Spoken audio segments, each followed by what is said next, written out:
friends to a podcast that's been described as emotional and terrifying. One guy even said it was So awesome it will shock you to the core. finally another podcast about Godzilla and all his giant monster friends. This could be the end of civilization. Yeah, probably. So join your hosts, KES and Slick. Ladies and gentlemen, You're listening to the podcast. From Odo Island. Welcome to the podcast from Odo Island. Follow us on Twitter at Odo Island Pod. I'm calling it Twitter again. I am KES. And with me, as always, is, oh baby, that's a Pepsi. Slick, how you doing? It's a good one. Yeah. It's good inside baseball right there. I liked it. So I saw a few dodgeball videos, and I was like, Yeah. got a big episode this week. We do. We're news just breaks every week now. We got new shows to digest and talk about. As we talked about last episode, as soon as we're done recording, more news is going to break because they have it in for us. Yep. Because we're the Patanian of Kaiju. Yep. But before we get into our main topic, which is the Netflix Gamera anime, got any news you want to lay on me? I haven't noticed any new topics. So Yeah, nothing news happens. So two things I guess we should cover. Well, we'll start with the bigger one. We got the Apple TV trailer finally dropped this is the bigger one? I would say this is the bigger one. I think the other one, the Battle Line, Godzilla Gamera thing, I think We're not going to talk about the trailer? the -1 trailer. Yeah. Did we not talk about that last episode? Yeah, that came out after. Oh Yeah. my god! So we got two things to talk. Two trailers I was like, to talk I was about. like, yeah, -1 trailer. No, the Apple TV trailer. I was yeah. thinking. I think in my head, I think I was kind of combining the first -1 trailer that we talked about. Okay, so yeah, we got two trailers to talk about, and Godzilla and Gamera and Battle Line trailers crossing in a over. battle line. Then Gamera Rebirth. That's a stacked front end of the show right there. So okay. So we got a new -1 trailer. Kind of looks like kind of more of the same from the first trailer, about 40 seconds longer. Looks like a lot of the clips were all still kind of from like it looks like they're all kind of pulling from like one segment in the movie for the most part. It looks like, outside of obviously a few other clips, but got a little bit more of the human cast. We got what everyone is assuming, and I assume too, is Godzilla's radioactive breath blowing up that ship. Yep. More clear shots of Godzilla. I like that, like, he's not being hidden all that much. Yeah. This time, I like that. Just throwing that As right long out as there. in the movie, he's also not hidden.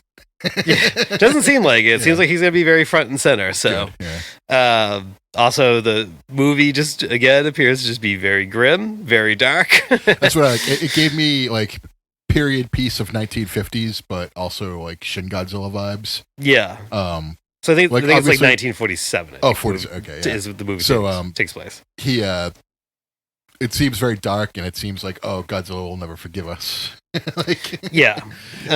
so it has like a little bit of like vengeful GMK in there, but also like the serious tone of Shin Godzilla and the original Godzilla. So I think this is right up my alley. Yeah. I think this is, I was kind of saying this in our group chat. I was like, this is like, a lot of times, like, outside of like the superhero side of Godzilla, like, he's usually kind of portrayed as like a little bit more of like a neutral force of nature, type thing. This is like, the first Godzilla portrayal I can like really think of since GMK, where he's just like straight up, like he's on a mission for vengeance. Yeah. Screaming for vengeance. Yes. It's not like he's like just like Shin Godzilla, he was like a creature like out of place, out of time, like in kind of like an unknown world, that's, or he's like, just been the force of nature. This is like, no, he is like seeking revenge, because I'm guessing like that very last clip, like where he's like roaring and he's like on fire. I'm guessing that's probably him getting exposed to the nuclear bomb, and probably why his like skin is so scarred, like, in the rest of the movie. So Ooh, it's a good take. that's no, I mean that's what I think. It was like, I mean, like, because I feel like when you see full body pictures of him, like he looks like he has this like really kind of burnt, scarred body, and like he doesn't look as scarred in that last shot, and like there's like little flickers of like flame and stuff like that on him. I was like, oh, this is probably him getting bombed, and like it's creating, yeah. He's getting his four logos, and but I'm going like, oh, that's probably how he's going to get that skin, or it's a total like red herring. I don't know, but you know, that's me speculating over the trailer. But your thoughts? Other thoughts on the trailer? Oh no, I just thought it looks awesome. I'm excited for it. Yeah, it's not too far away. I don't know if I'm gonna make it to December 1st. I might just do the old. Oh, you might do some piracy? Yeah. Oh boy. Yeah. Oh, I'm admitting to a crime. You just you just put that it out there on the podcast. Yeah. I didn't say I was going to. I'm saying I'm gonna try to make it to December 1st, but I don't know if I'm going to. Okay. I've done a really good job at not doing it for any of the movies we've seen in theaters, like Ultraman and Kamen Rider, but I'm kind of excited for this. Yeah, this should be yeah. I mean, when we go see it in theaters, I'm gonna have already seen it. And I'm gonna be whispering what's about to happen. This is where Godzilla blows up the ship. This is where Gamera shows up. Then Gamera really does show up, and I'm like, Jesus, I'm like, it's happening everywhere now.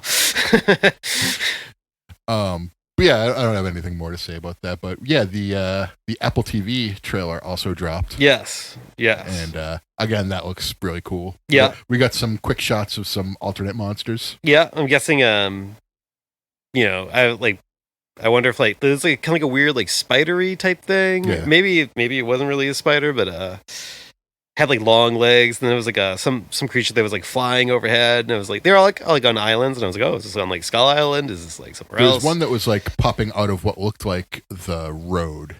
Oh yeah. So that's cool. Like, you know, I liked it's and like I feel like the clips of Godzilla, like I feel like a lot of the Godzilla clips look like they're probably happening like in a flashback, like to like the 50s.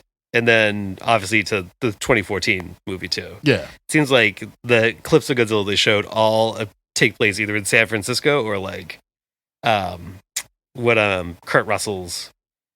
Like, they look like they're in the same, like, sort of beachy area that, like, Kurt Russell's kid, who's playing the same character as Kurt Russell. There was a nice shot of, like a public beach, and you look out into the water, and you see scales. Like, yeah. Out of it, and I was like, oh, that's cool. But that totally gave me, like, 1950s vibe, you know? Like, yeah. So I was like, okay, it's probably a lot of, like, That's what I bet Godzilla's going to be in this movie. It's probably a lot of, like, flashbacks like that. But, like, the one really full, like, animated clip we got, I thought, like, the CGI for Godzilla, like, looked awesome. Yeah. You know, I figured with the TV show, maybe it's... I was like wondering if it was going to take like a little bit of a step back, but I thought like that clip looked fucking awesome. Actually, I thought everything in the trailer looked really good. So, what was the other thing I was going to say about that? Oh, John Goodman, he looks like he films a few clips for that. So, good to see Danny Connor back. Old Dan Connor from famous TV show The Connors. So that's coming out November 17th, I think it was. And then we're getting 2 episodes on the 17th. There's 10 episodes total. And it's ultimately going to run through like mid-January. So probably taking a couple weeks off there for various holidays. But yeah, that's cool. Excited for that too. I'm going to have to get Apple TV. Yeah, it's pretty cheap. I think it's only like $5 a month or $6 a month or something like that. So I'll get it in November. Yeah, I mean, yes. I mean, we had like a free trial for. No, I take it back. We did have it for a little bit, but we don't right now. But I mean, yeah, $5 a month is pretty cheap for a streaming service, or $6, whatever it is. Just like my marriage, I can swing that. Terrible joke. I'm not married. I'm trying to think if there was anything else with that trailer or either of these trailers. I don't know. Both were like the -1 trailer had like millions of views, like on YouTube, like really, really fast. The Apple TV one was like also like a top trending trailer. I noticed that Toho is going out of their way to get rid of reaction videos. Yeah, that's what they always do. Yeah. That's how they do. They didn't want Shinra Jir to get those views. Yeah. Them and Nintendo, they're very protective of their IPs, and you know, could be controversial to say. I don't really blame them. You got to be protective of your IPs, but so you're telling me that it's better that they're overly protective than we got a fan made 2D Ocarina of Time. No. It doesn't really matter to me. So, if at this point, if you make a fan made game of a Nintendo property, like, I just don't know what you should be expecting at this point. Like, of course they're gonna come after you. Yeah. So Totally. But I'm not saying I like it. I just I understand it. But yeah. Anything else in those trailers? Nope. All right. Moving right along. I feel like this is a good segue to Gamera Rebirth. I was going to say this is the small news. But it's big in a way. But like in the grand scheme of things, we are still ultimately talking about a mobile game, but still Gamera has come to Godzilla Battle Line. Yep. Officially, like Pacific Rim is like the only property that's like of note that's like really missing in Battle Line at this point. But that was a total surprise. I was watching the Battle Line Summit when it aired a couple weeks ago, and I was like, all right, here comes the trailer for the new season. And I wasn't sure if we were going to get, like, it almost seemed like they were like maybe teasing the -1 Godzilla coming early. In my head, I'd be like, wouldn't it be funny if instead of Godzilla -1, it's actually Godzilla, that's the ride Godzilla, who looks very similar. But then the trailer happened, and then all of a sudden Gamera just appeared, and I was like, wow. I was like, this is like pro wrestling shit, like when like Jericho appears on Raw. I was like, this is fucking wild. So Godzilla and Gamera have been in games in the past, but they have never, as far as I know, they have never been able to actually come into conflict in a game before. And then there was like a stage show that was done like in the 70s that both Godzilla and Gamera, and I think Gorosaurus might have been in it too, and I think like there was a Space Gauss was in it too. But there's like little bits of footage of that, and it's not Godzilla and Gamera like on stage together. I think it's Godzilla with like, this is all off the top of my head, so I'm a little foggy on the my memory's a little foggy, but I think it's like the only clip that's out there is like Godzilla with like Gauss, I think, or yeah. But anyway, so it's just the fact that this is happening is actually pretty wild, considering how like there have been numerous attempts in the past to like try to get Gamera to collaborate with Godzilla, and Toho's just shut it down like left and right, and it's finally happened, and it happened in Battle Line. Yeah. So weird place for it, but I'm sure I'll unlock Gamera at the end of the month and never use him. He's pretty good. I've started using. I got him this morning. He's not the heaviest hitter, but like, man, he just like knocks. He like, if you have an aerial unit, he shoots a fireball that also has a knockback, and like he renders certain aerial units like almost totally useless. Like Mothra Leo is like useless against Gamera. If she gets caught, or yeah, Leo's guy. If Leo gets caught in the like fireball loop of like Gamera, and like there's nothing to interrupt Gamera, like Leo's just not gonna get close. And Batra becomes pretty useless. Yeah, they've done a lot of their newer units have been really good, and I think their balancing over the last couple months has been really good. I feel like it's really like the game. I feel like it's like really course corrected from like where it was about 4 or 5 months ago. Yeah. Not for me. I don't know. To me, I think it's. I don't like the Kumo nerf they gave, like a double nerf they gave Kumo. I think Kumo nearly killed the game. I think like during the Kamen Rider season, Kumo gave players like me who came in after like the first initial launch a chance. Yeah.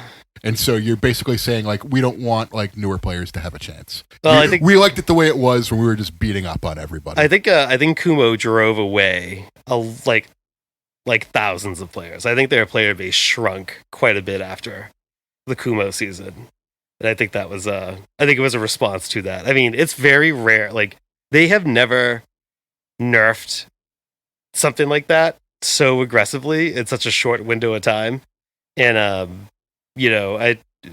guessing you could see the player base was like shrinking. You could see like online, like the backlash was like severe with Kumo, and I think they were just like, yeah, we fucked up.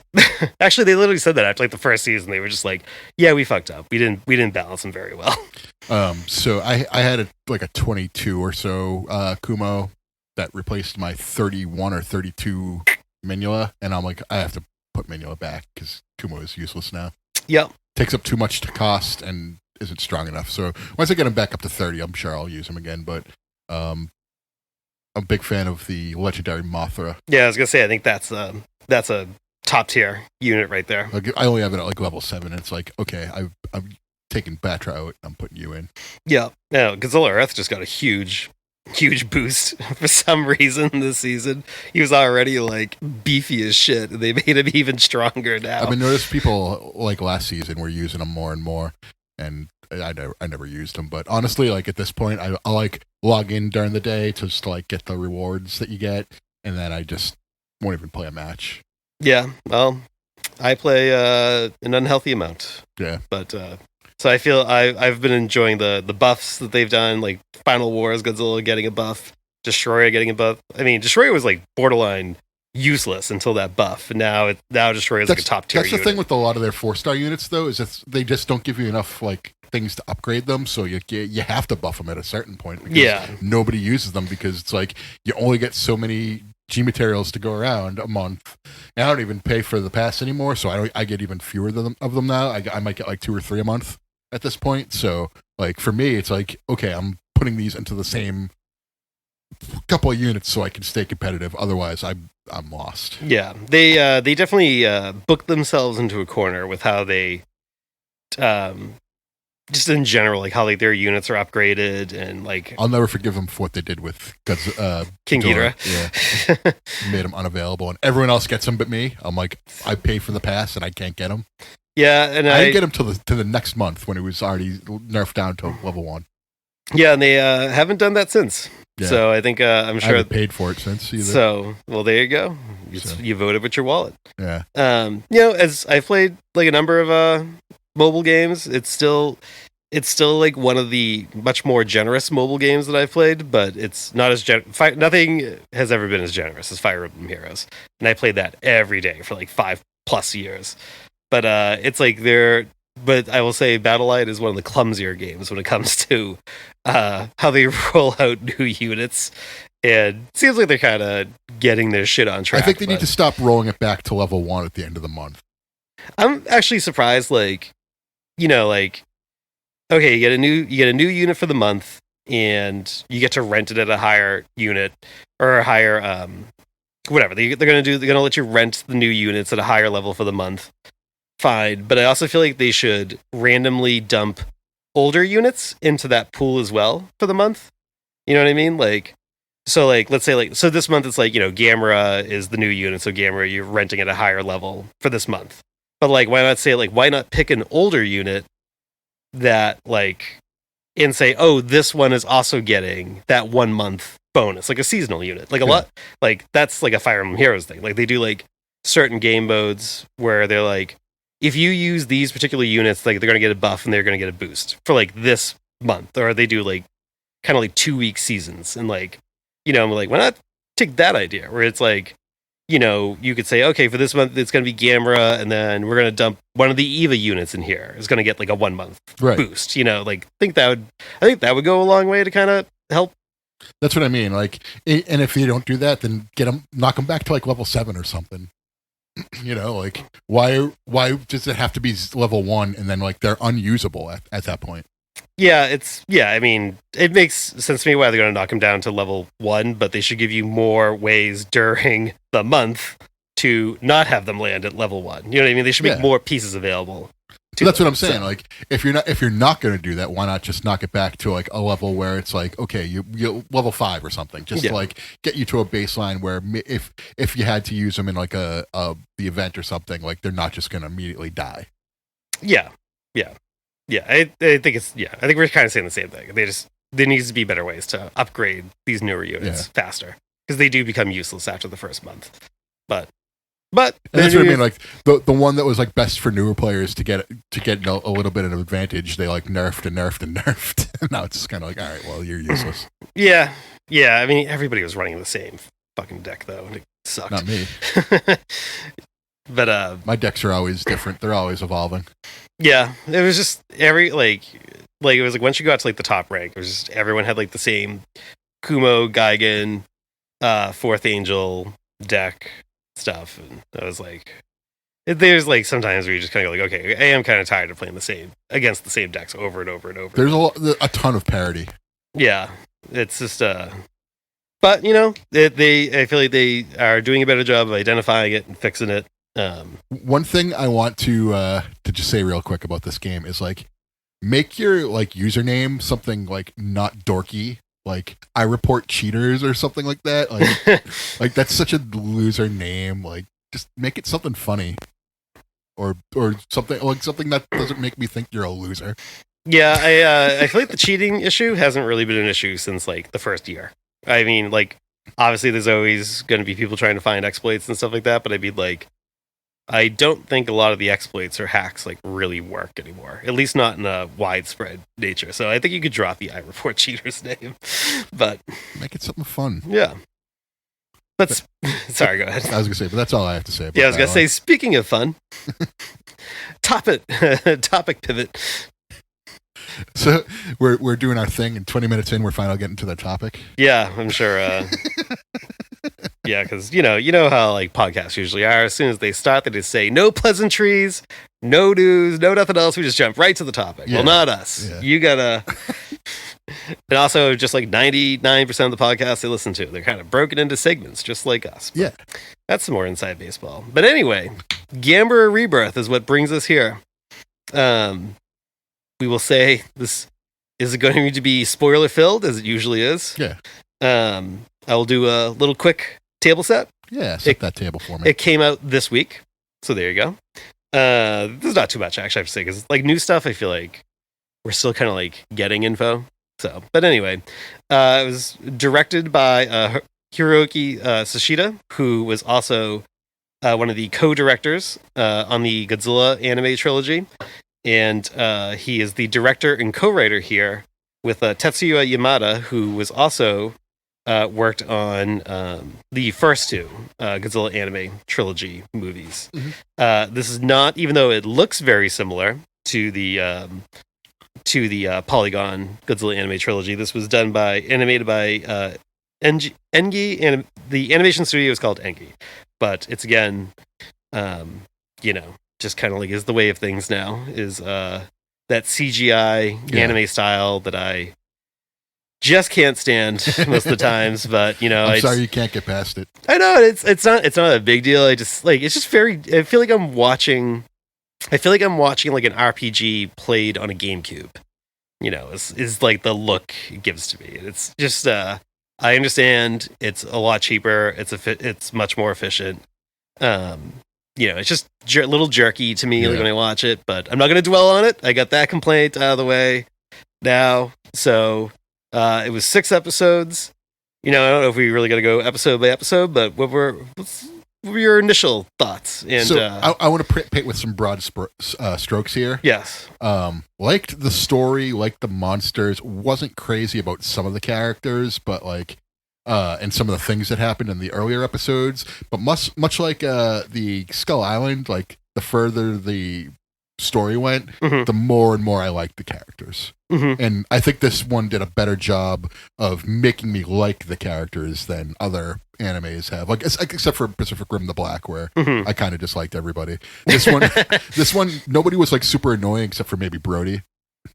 Yeah, I didn't mind Brody. I'll say this is the first Gamera property I could think of. I take it back. This and Gamera the Brave are like the first 2 Gamera movies I could think of where I was like, they actually made me like the kids in this movie. I was gonna say, because like it's at first I was just kind of like, okay, they're kids at the summer, and then it takes sort of like a darker Bridges to Terabithia turn, and then like by the end of it, like you like all the characters because they're all like stronger people because of the story that they all went through.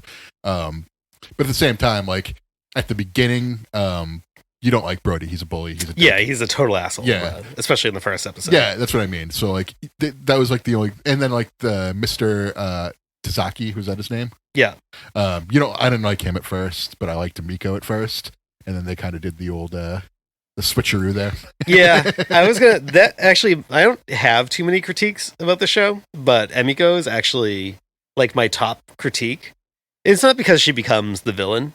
It's just that, like, I thought she was, like, a pretty good dynamic character. Yeah. And then the second she becomes the villain, she kind of just gets turned into, like, a generic, like, James Bond style villain. Yeah. You know, like agreed. Like the aspects of it, like, you know, it was just such an abrupt change. Like it's like and it happens like kind of like in between episodes. Yeah.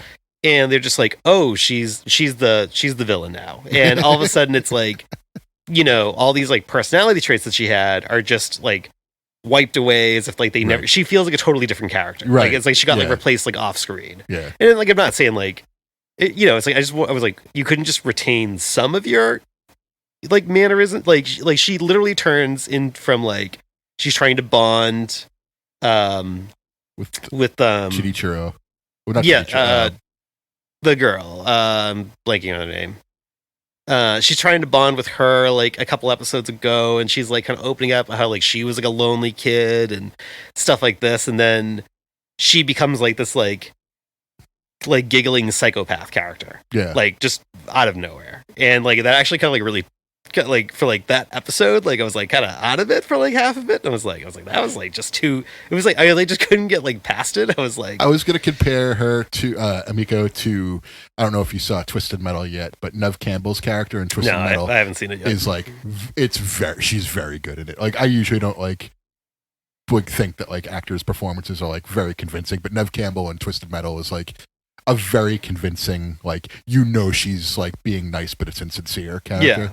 Like it's dripping with insincerity, and I think she did a really good job. Whereas this, you couldn't really tell because it's anime, but I was like, she's kind of like that, but like without like tricking me basically and making me like realize that like she's like definitely the bad guy from the beginning. She totally like threw me off. Like it came out of nowhere. I was like, I didn't see that one coming. It's like, I mean, like she's doing little things throughout the like, you know, when she's taking like the blood work from them and stuff like that, which is obviously being used later in the series like for nefarious purposes. Like she's going through the motions of like the bad stuff is going on in the background without her really talking about it. But it was again just her personality just drastically changed.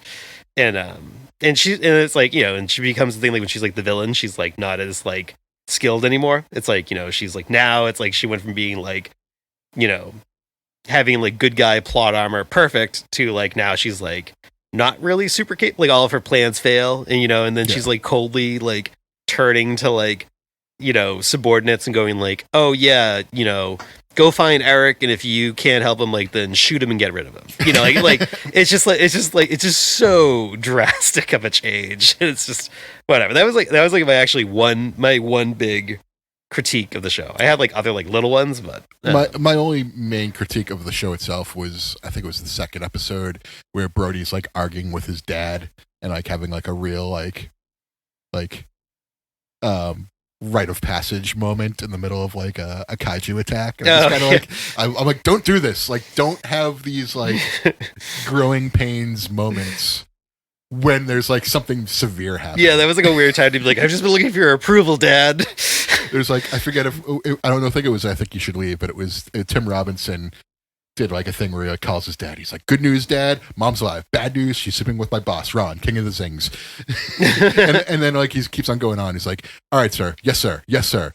I love you. Say it.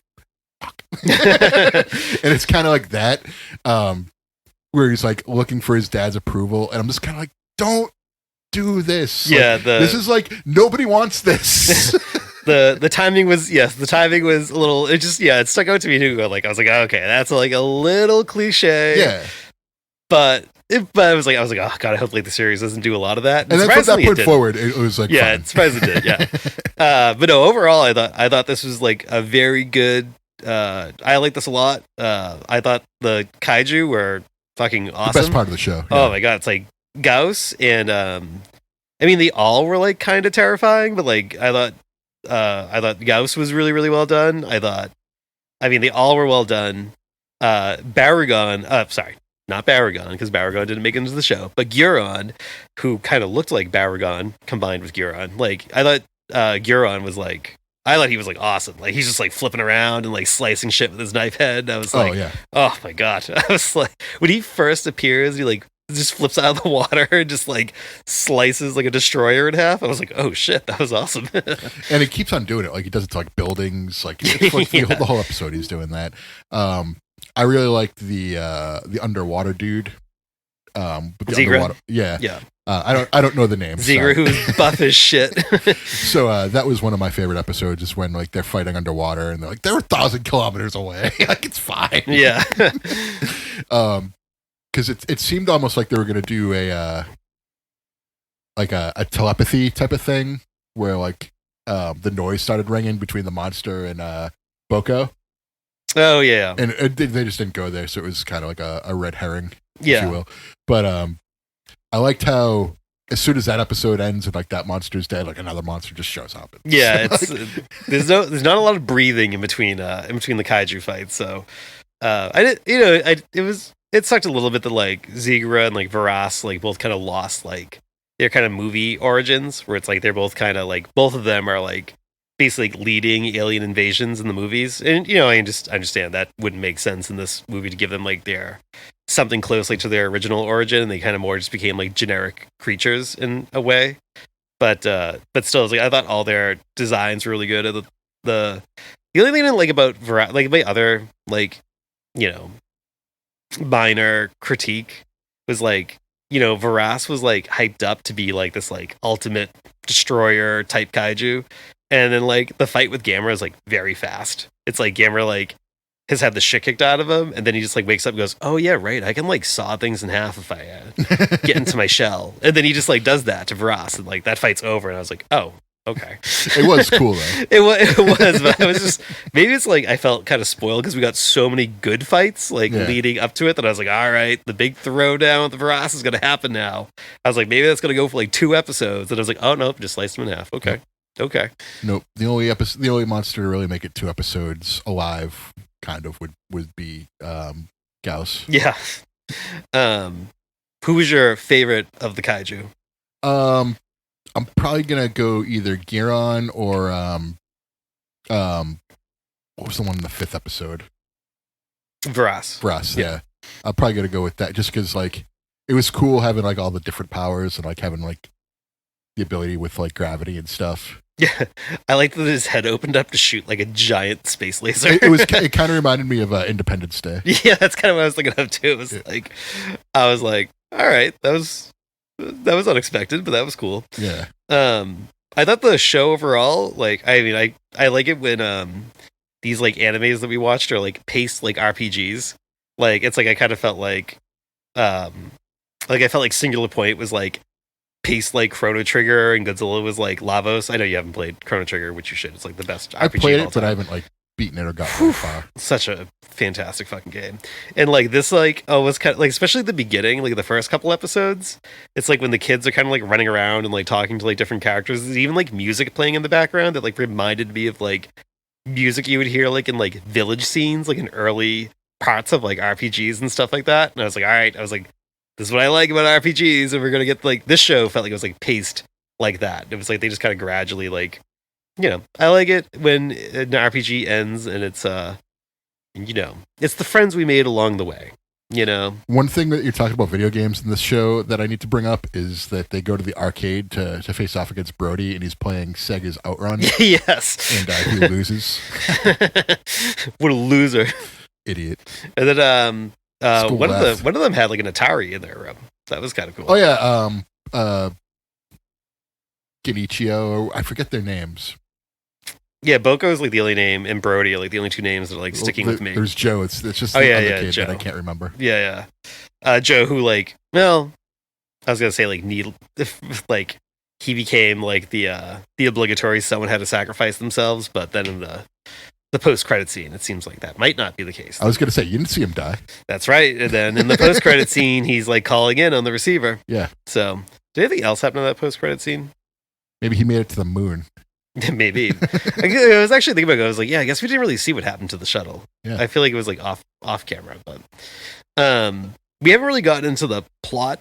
Not that I think we like really need to, but did like or all that much, but like the Foundation they decided that I don't know where like this trend of like the villain's motivation is that like food is going to become scarce because the population's so out of control, so we have to like kill 99.99998% of the population like Like, I don't know where like this like Thanos motivation has like become like such a thing. The way I view it is like it kind of takes a little bit from religion. It kind of takes a little bit from the Illuminati, where it's like these group of elites are secretly plotting to end most of civilization for their benefit. They're the chosen ones. They're better than us. And everyone else is sort of like a sacrifice they're willing to make, and they're very grateful for your sacrifice that they're willing to make for you. Yes, I liked how they were like toasting each other, drinking wine like on the moon, and I liked how just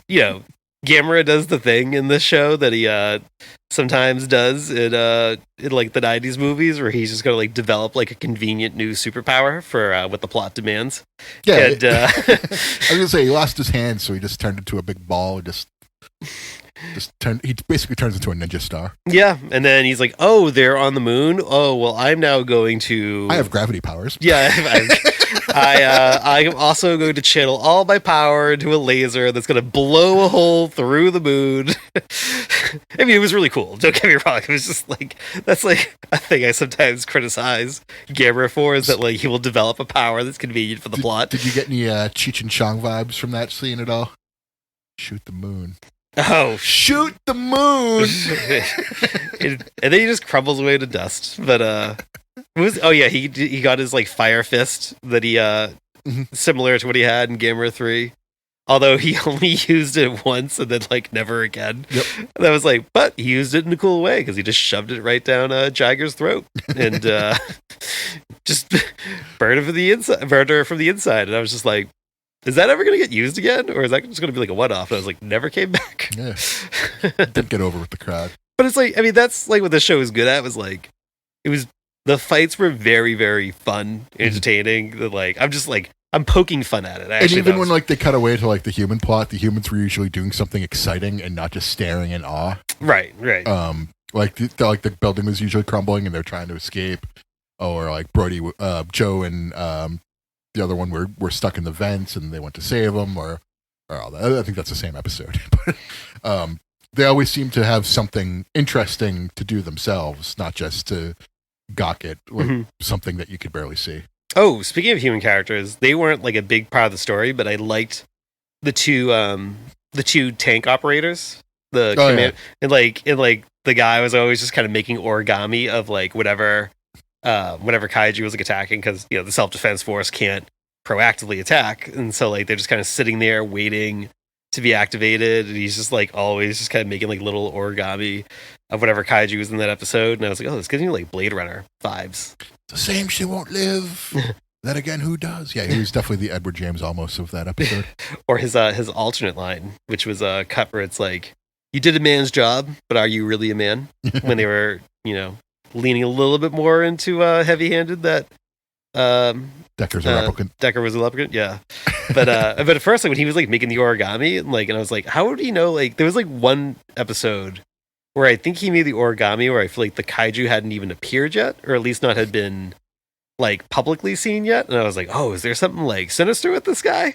And then he ended up kind of like doing like him and the other tank operator. They were kind of like in like the last episode where like they're on the beach and it's like they were kind of doing like the cool like hero type shit with like the tanks. Yeah. I was like, all right. I was like, they were really well done. Like they weren't central to the plot.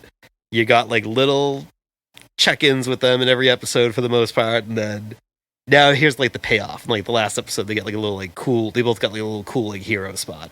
I thought that was really well done. I like that a lot. We haven't talked about this, but Boko's mom, she sucks too. Oh yeah, and then she like tries to have like a face turn like at the last episode. Yeah, it's like she like the Gauss are attacking or had just attacked Tokyo, and like she leaves him a note that's like, don't go outside, you're gonna get eaten by a monster. Well, she decides to go off and do whatever it is she's doing, go to her marketing job too. Yeah, I know, she had the Karen haircut all the way, but yeah, she sucked. And then she kind of made like tried to make like a baby face turn at the very end, but should have been there from the beginning, Mom. Yeah, she was like that kid could have been gone for days, and it seemed like she didn't care nor really no. Yeah, she sucked. Yeah. Brody's dad. She was too. Yeah. But she was trying to convince Boko that like he didn't need any friends. It was real like Eddie's mom from It type of vibe. Oh yeah, she's like, yeah. At one point she's like, I don't know why you're hanging out with them. Those friendships you have now aren't gonna last. They're not gonna last. As you and I have known each other since we were like 6. But I was sitting there going, I was like, all my friends are from like elementary school through high school. Yeah. So, but I was like, damn, that's fucking cold. And like Brody's dad sucked too, but he like sucked like in a different way, because it was like he sucked out of like, he just so rigidly followed rules, like he wouldn't bend them at all, even to like save his kid. I like how the rules too were just like, yeah, we see that like there's the bad monster and there's a monster fighting the bad monster. Let's attack the monster that's fighting the bad monster. Yeah. Like they were really like over the top stupid. And there was like one part too where it was like, what was it? It was like Brody was clearly in danger, and like someone else even suggests, he's like, we could use like a helicopter or something to get your kid, and he's like, no, I'll get court-martialed for that. And I was like, he would rather have his kid die than face a court-martial for saving his kid. Why? And that factors into like the baby face turn that Boko's mother makes, where she's like, you're gonna let your kid die over a court-martial? And he's like, oh yeah. I didn't think of that with logic. When you put it like that. Also, it was like, so I'm not really familiar with like Attack on Titan, but I was kind of getting like what I assume is like Attack on Titan vibes, or like a central thing to this plot is like these kaiju like have to specifically eat children. Specifically like Boko having like some sort of code that was like within him. Well, that was Varys, yeah. Well, Gus was going after him too for that same code. But the reason they wanted Varys to do it, so then that way they could control Varys, and that way they could control like then he would multiply. Yeah. And then it would kickstart his like his reproduction. Yeah. But then like when Gauss returns, they're like, okay, Gauss will do it now. Yeah. But I was like, but don't they like do, again, I don't know anything about like Attack on Titan, really. Don't they do something like that where it's like you gotta eat like the original Titan or so there's like a Titan with like some sort of powers, like you get like another Titan like has to eat to inherit those powers. Doesn't that happen in that? So I'm kind of like unfamiliar with it. I haven't watched it in like probably longer than 5 years. No, I thought you were. I watched seasons 1 and 2. Oh, okay.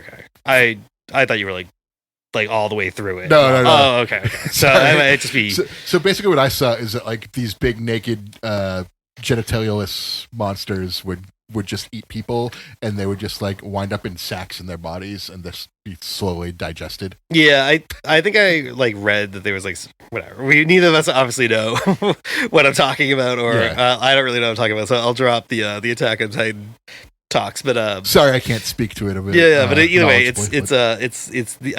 but it also gave me something that we do both know about, where it kind of gave me almost like Troll Hunter vibes, where they're like, oh yeah, like they really want like the children's blood, and I was like, not the similar type shit in Troll Hunter, I know, because like the Foundation has been like sacrificing like children for a very long time. And I like how they never caught.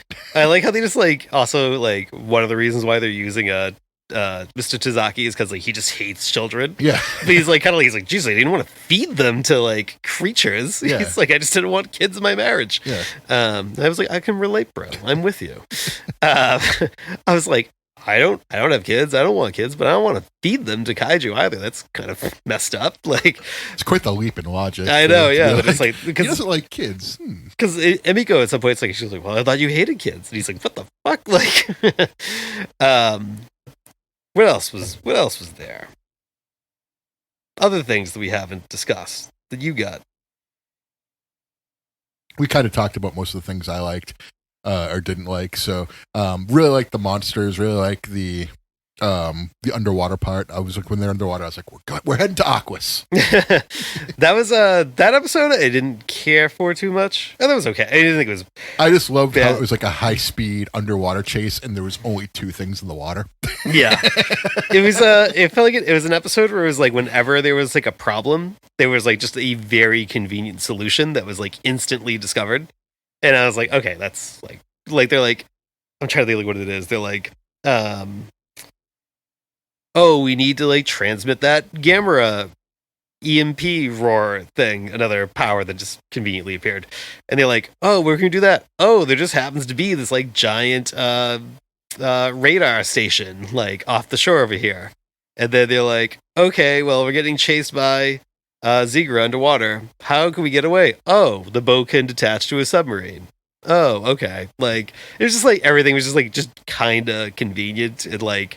And I was getting like a little tired of like the way Gamera appears in every episode is like he does like that like last minute like hero run in deflection, like where there's like, oh, here's the killing blow. Nope, Gamera just appeared off screen. Like, it was a little bit like I was like, you can change it up a little bit, but like again, these are very minor critiques. Yeah. But hey, we also got a really cool acoustic version of the Gamera theme at the very end, which, oh boy, did that pop me. Friend of the podcast, Kiyoe was saying we should cover it. We will. We should. And I did like the theme that always played whenever battle started. Like kind of started like I liked the version too that started like with like the guitar, and then kind of went to it. There was like that cool like Gamera battle theme. I was like, all right. It was pretty sick. Yeah, the music was good. Yeah, music was fun. Trying to think if I have anything else. I feel like I've covered a lot. The last thing I want to bring up, really, if you don't have anything else, was when they're in the ship heading to the moon, and Michizaki gets knocked out. Like the way he looked was just, it amused me so much. And he's just like on his back, like for the next like 20 minutes. Yeah, he'll like kind of come to enough just to talk, and then he's like, all right, back to sleep for me. Yeah, that was all really good. But that was sort of the end. So yeah, Joe kind of sacrifices himself on the shuttle because they can't like depart. They can't get the escape pod, and the shuttle's off trajectory. So Joe sacrifices himself. So you think he's dead, but you never see him die. And then he's sort of radioing in from somewhere at the end. So. Yeah. Oh yeah, and we got a baby Gamera hatching at the end. So the cycle continues. So I think one other thing too is like I think the reason why Gamera and Boko were sort of like drawn was because Boko saved that turtle at the beginning, and that's sort of like the culprit for it all. Yeah, I'm not convinced that wasn't Gamera. I don't know if they were trying to imply that it was or wasn't Gamera, but I was like, seeing that the way we saw the other kaiju grow, I was like, I don't know, that was probably Gamera. I think it could be Gamera. It could just be like the essence of Gamera to like test Boko to see if he was the right candidate or whatever. It could have been a number of things. I take it back. It's probably not Gamera because they have a flashback when they touch like the Aurelium thing, and it's like there's traders that steal Gamera. So I assume Gamera was already like fully grown. Okay. Remember it could have been a different Gamera. Yeah, that was like very unclear to me. Like because I was like, yeah, they would have these flashbacks where it seems like everything like Gauss and stuff would be fully grown, but then they're kind of like being born again. So yeah, I don't know. And then like I don't understand. I don't know if like the baby Gamera that hatched is like, is that Gamera again, just kind of like reincarnated, or that's how he got his hand back. That's how he got his hand back. Yeah, I mean that was very much like gamey vibes of like that's like kind of like how Gamera the Brave is, which that doesn't really spoil anything. That's like the first 2 minutes of the movie, but like which is a very good movie. We should do that soon. I like that one a lot. It's a little bit of a like under the radar, very good movie. Yeah, but I was like, all right, good. Like, if we're gonna get a new season, then we're gonna get this like Gamera growing up with the kids, and I like that. Well, another thing too that we should touch on is like the language that they chose to use for this. Like it fits the kids like at that age, like that middle school, like 6th to 8th grade range where they're kind of swearing up a storm because like they're not around parents. So it's kind of what you do, but it also doesn't appeal to like a mass audience. Like if you're like a parent, you see like your 3rd or 4th grade kid put on Gamera, and you're like, all right, this is probably fine. And then you hear the language, you might be apprehensive to like. Well, this one's rated TVM. Yeah, so. But it could also be like, how often do people look at the ratings? They look at the poster and see Gamera. Yeah, exactly. Yeah, that's what I mean. So it might be like a turnoff for that. Like I'm not a prude, so like I was fine with it. I don't care. I was just saying like this might inhibit its mass appeal. Yeah, you know what I mean. Yeah. So like it was fine. It fit the kids because that's how I talked when I was a kid. So like I was fine with it, but I was just like, man, if they didn't do this, it would still like have the same vibe, but it would just appeal to more people. I thought the show was actually going to be a lot gorier than it ended up being, because I feel like the ghosts at the beginning, they're just like slicing people's like arms and shit off, and I was like, oh damn. And then but then it kind of like chills out after that. Yeah. Like, and then towards the end, it kind of picks back up again, but like. That was the other thing I want to say. The final version, the other Gauss that appears at the end, I thought that Gauss was like awesome. His like wings are like all shitty, so he can't like really fly, but he's like super jacked up and shit. Like he's just like goofy. Like, and I think what does like Emiko say? Like right before like when she first comes across that Gauss, like right before like it like then like bites her face off. She says something like, "Oh, you're like a rat face" or something. She like insults like she calls it ugly. Yeah, yeah. But she's like says something funny about it. And I was just like, oh man, it's gonna be so satisfying when we all know right now this like little tiny Gauss is about to kill you, and it's gonna be so satisfying when it does. And then, bam! And then also like, he like shoots his like tongue thing or whatever, like down Gamera's throat during that final fight. Yeah. I was like, oh man. And then they were like, oh, well, he injected him with like RNA, and then I thought they were just merely exchanging protein strands. If you can think of a better way, I'd like to hear it. Oh, that's a good reference. But it's like, I was like, oh god, I was like, Gamera's going to turn now, but then that was kind of dropped after like 20 seconds, because of he fought it. The power of friendship. Yeah. So, but that's fine. I was like, what a tease. But now I think that was everything I had. You? No, I don't have much more to say about it. Like, I thought this was very solid. More enjoyable beginning to end than the Skull Island anime, I feel, was. Whereas I got a lot more enjoyment out of the back nine than the front nine from that series. Yes, this one was more of like a slow but steady increase throughout the series. Yeah. And so that made me like it a little bit more. Yeah. I thought it like ran out of like there was a couple times that kind of like ran out of steam. Like the third episode, the underwater temple. Okay. So the way I watched it is I sort of split it up into groups of two. So I watched like the first 3 episodes, and then I took a break, and then I watched the other 3 episodes. I think that did a good job at like pacing it out for me better. Yeah, I watched the first 3. Then I did the next day. I watched the last 3, and so yeah, I thought like the third episode, I thought it was fine, but it just felt like a very formulaic type episode. And then I was like, it's the underwater level. I mean, what episode? Yeah, that's actually what I was thinking too. I was like, oh, yeah, here we go. But and then like the 5th episode like was just like it was like the Varas fight didn't really pay off. See, I thought it wasn't much of a fight, but I thought that was one of the stronger episodes. That was the one I was still like very distracted by Emiko's character change. Yeah, but and obviously that happens like in the 4th episode, but the the Guron stuff, he looks so much like Baragon with like a knife on his head, and I'm going to keep getting that wrong, but the Guron fight in the 4th episode was like, that shit was like just so good. Yeah. That was like my favorite fight in the series. Like he sliced off Gamera's arm. Yeah. That was like, holy shit. Always happens. It does. Name a better couple. But yeah, I definitely put this above Skull Island. It's below the 2 Godzilla animes for me, but I mean, like, I'm like huge into both of those.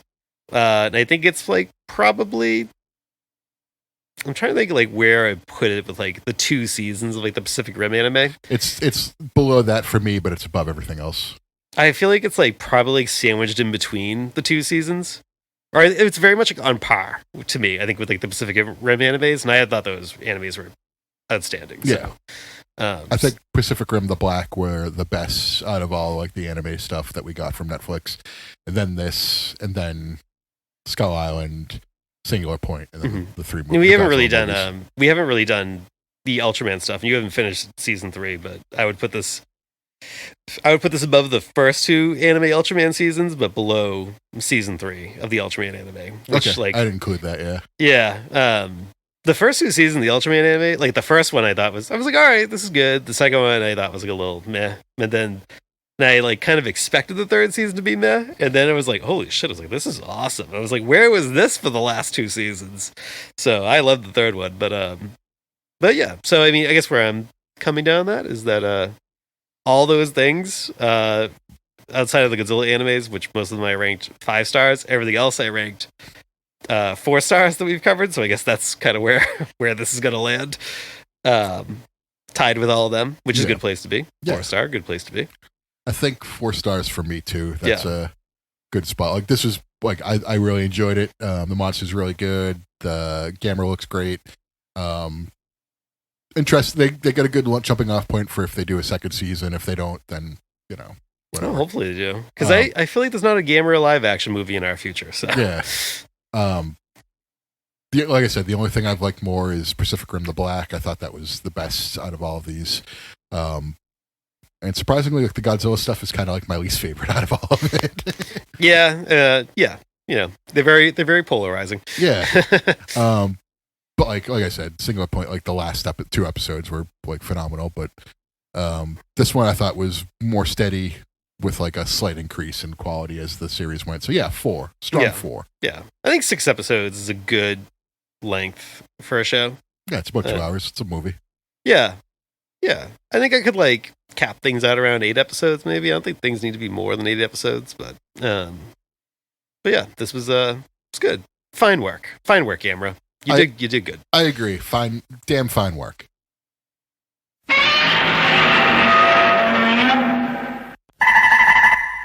You get any of them figs? I did, pal. Did. I sure did. I didn't, but I have an interesting smattering of figures this week too. I know. I've crossed all sorts of different shows and properties for this one.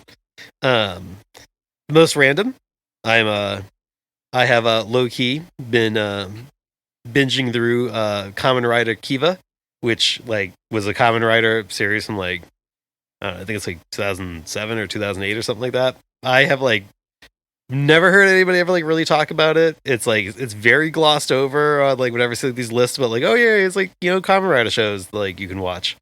And I saw like I watched like one YouTube channel that was like, oh yeah, there's this Kamen Rider Kiva. It's like kind of gothic and Halloweeny. Like that's like the whole thing. Like, you know, the Kamen Rider in that show is kind of like, you know, vampire bat themed, and like the enemies are all part of a race called the Fangears, where they're basically like, you know, kind of like mutant space vampire type things. And I was like, what? I was like, that sounds fucking awesome. And they all drink True Blood. They suck the souls out of people for nutrients, and one of them really likes people that enjoy good coffee because it says it makes their souls taste better. But your soul is mine. And then of course everyone plays the violin just to give it more gothic vibes, and like, you know, the main character lives like in a haunted house. And I was like, this shit is like right up my fucking alley, and I've been like crushing through it, and I was like, this show is so fucking good. Anyway, so I got the a figure of Kiva because it was $4 on Hobby Link Japan, and that was when I ordered the Nijikagachi figure from last week's. Well, now when this comes out, 2 episodes ago now, from the Ultraman Blazer 2 powder. That figure is fucking awesome. Like, if you remember like at the show, like how like his like armor kind of lifts up like around his head. Yeah. Especially with the figure, you could really tell like it looks like how like the Great Muta looks in his later years, where instead of having the face paint, he has the mask. Like it looks like the Great Muta's face. But it also came with like an add-on for the Earth Garon figure that I bought a couple weeks ago, and like when you put the shoulder cannons on, it's like the Mod 2 or the V2 modification, and like it also loads in like, I forget what it is, it's like 7 to 10 more like sound clips that will play for Earth Garon, so which might actually tip that over to figure of the year for me. But I was like, the whole thing was like, just the figure was I thought it was gonna be more in scale with the other movie Monster Series figures, but it's actually more in scale with Earth Garon. Mm-hmm. So I was like, oh my god, it was like unexpectedly bigger when it showed up.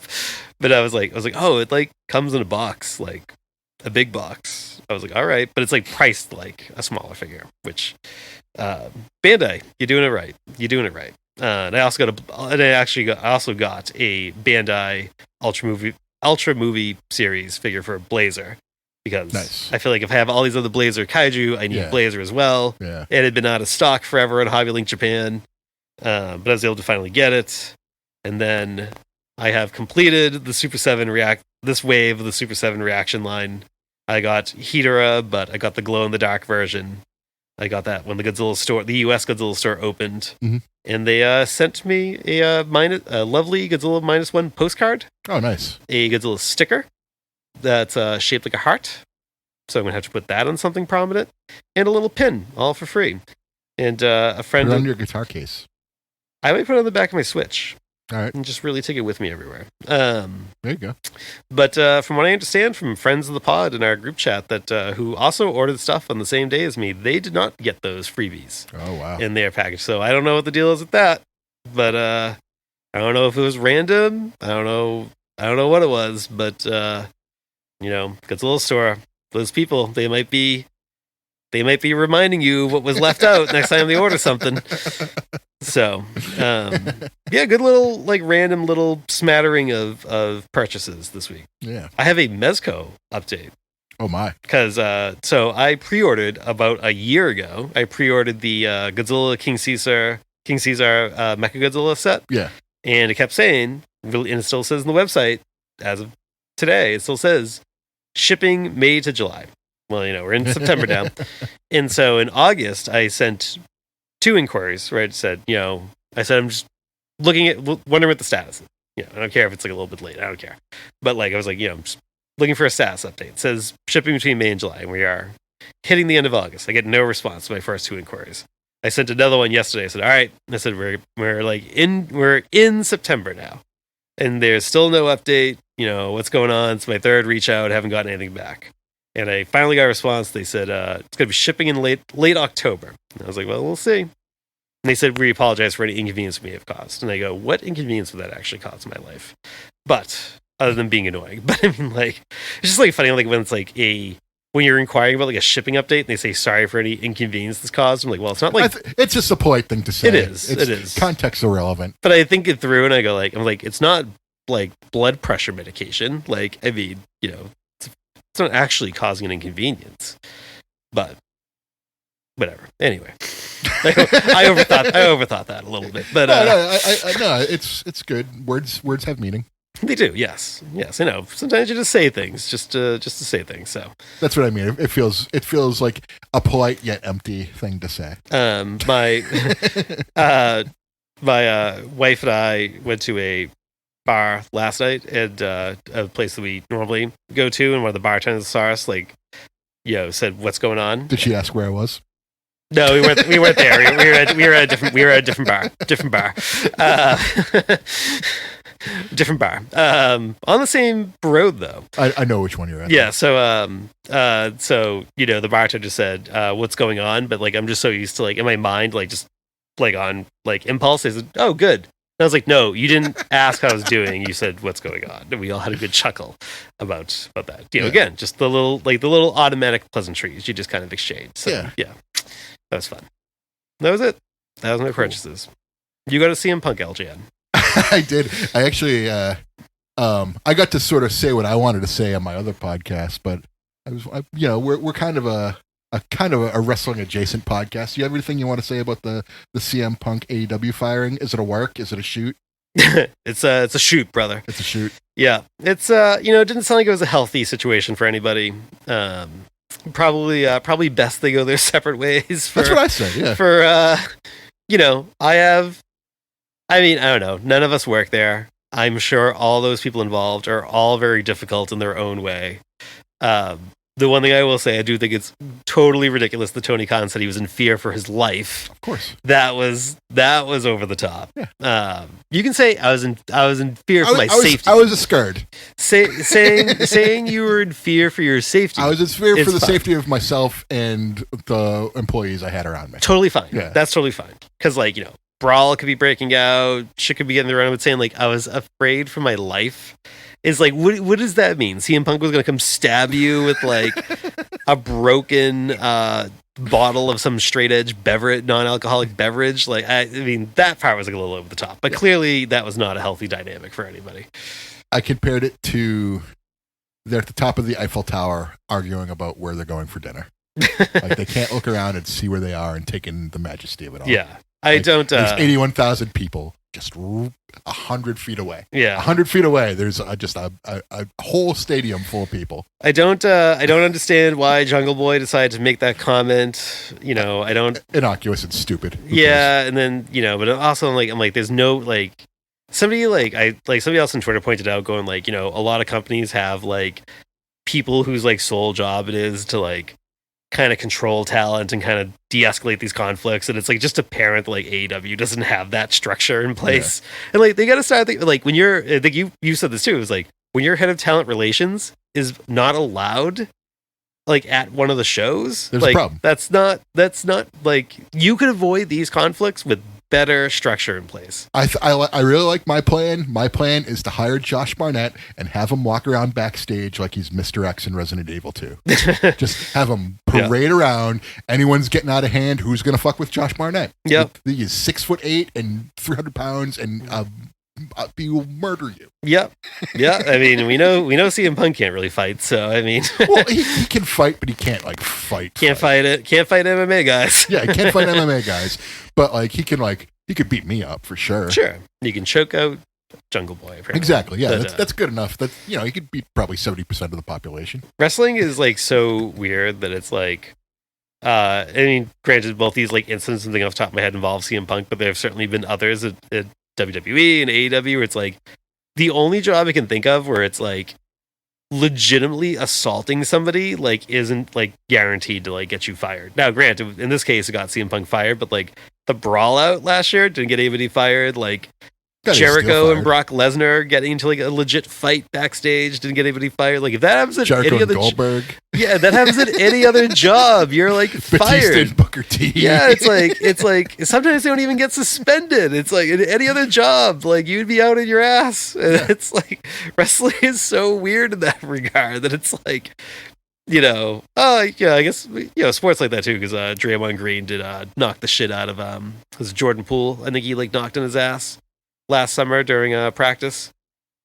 Remember that? There was like the footage. They had the footage of Draymond Green. Oh, yes. Draymond Green just like sucker punched him. Yes, like nothing happened. Weird. You can't do that at any other job. It's insane. Yeah. So I got my stuff out. Like I'm sad, but also it was gonna happen. Yeah. It was. Yeah, of course. So. Well, there you go. There was your bonus wrestling talk to round this episode out. I just thought of that while you were going to the bathroom. I was like, I wonder if I'm just going to throw that on him and see if he wants to talk about it. But we'll think about what our next episode is going to be. Maybe it'll be Gamera the Brave. Maybe it'll be something else. Maybe because full disclosure, it occurred to me that not this week, but the week after, I'm going to be out of the country for 2 weeks. Oh boy! So our schedule is a little messed up for the next few weeks. So we'll talk offline. Yeah, we'll figure it out. Yeah. But before that, anything you want to leave a listener with? Mac Jones sucks. You don't know that yet. Hey, I got the time. Wednesdays, Fridays, every other Saturday.